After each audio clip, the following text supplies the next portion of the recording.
Turn नेता माने जाते हैं और खुद में भी वो एक ब्रांड है। लेकिन मोदी का वाराणसी दौरा इस बात की तस्दीक कर देगा कि आखिर वो चुनाव लड़ने से क्यों डर रहे हैं।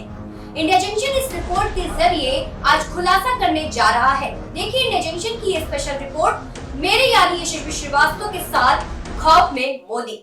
लोकसभा चुनाव 2024 के चलते प्रधानमंत्री नरेंद्र मोदी ने खुद ही अपने हाथों में कमान संभाल रखी है। एक के बाद एक रोड शो लगातार मोदी कर रहे हैं। इसी क्रम में मोदी बनारस पहुंचे थे और अपने संसदीय क्षेत्र से रोड शो करने के बाद उन्होंने बीजेपी की वाराणसी इकाई को तमाम गुरु मंत्र भी दिए। लेकिन इन गुरु मंत्रों में मोदी के दिल में पुराने नेताओं के पार्टी से दूरी बनाने की टीस भी नजर आ रही थी। आखिर मोदी अंदर ही अंदर पार्टी के पुराने नेताओं को लेकर चिंता क्यों कर रहे हैं और इस चिंता के पीछे कौन सी टेंशन मोदी को दिल ही दिल सता रही है। आज इंडिया जंक्शन अपनी इस रिपोर्ट में इस बात का खुलासा करेगा कि इस इलेक्शन में मोदी को संगठन में कौन सी ऐसी कमियां नजर आई जिसको लेकर मोदी अब सक्रिय हो गए हैं। दरअसल प्रधानमंत्री नरेंद्र मोदी का अयोध्या से चुनाव लड़ना तय माना जा रहा था, लेकिन मोदी ने तीसरी बार फिर से वाराणसी को ही चुना।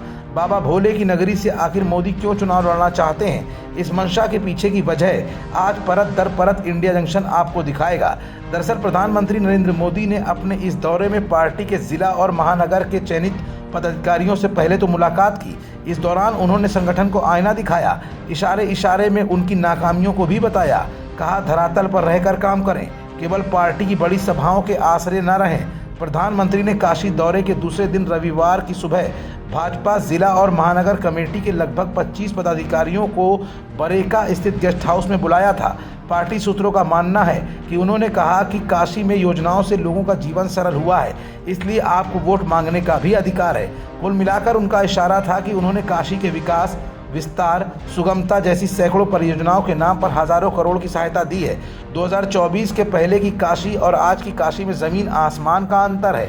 आज काशी अपनी भव्यता के लिए जानी जा रही है। इन सब के बावजूद वो 5 लाख वोट के जीत के अंतर का आंकड़ा पार नहीं हुआ। सूत्रों का कहना है कि कहीं न कहीं संगठन की कमी की ओर मोदी का ये खुलकर इशारा था।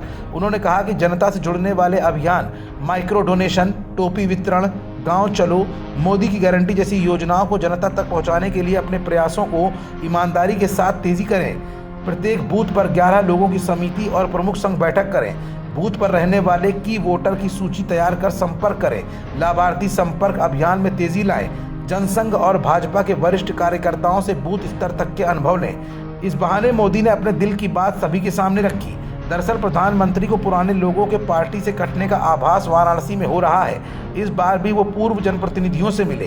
ये सब उस दिशा में काम है कि भाजपा के पुराने लोगों ने पार्टी से दूरी बना ली है। वो अपने आप को उपेक्षित महसूस कर रहे हैं। इस बीच बातों ही बातों में मोदी ने खुद ब खुद संगठन की कमियों की ओर इशारा कर डाला।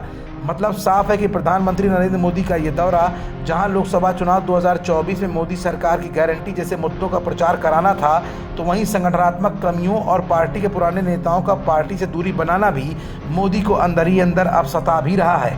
ऐसे में वाराणसी की सीट को लेकर मोदी किसी भी तरह की हीला हवाली अब नहीं करना चाहते। शायद यही वजह है कि मोदी अब संगठन को मजबूत करने में भी लग गए हैं। खबरों से जुड़े रहने के लिए सब्सक्राइब करें हमारा चैनल इंडिया जंक्शन।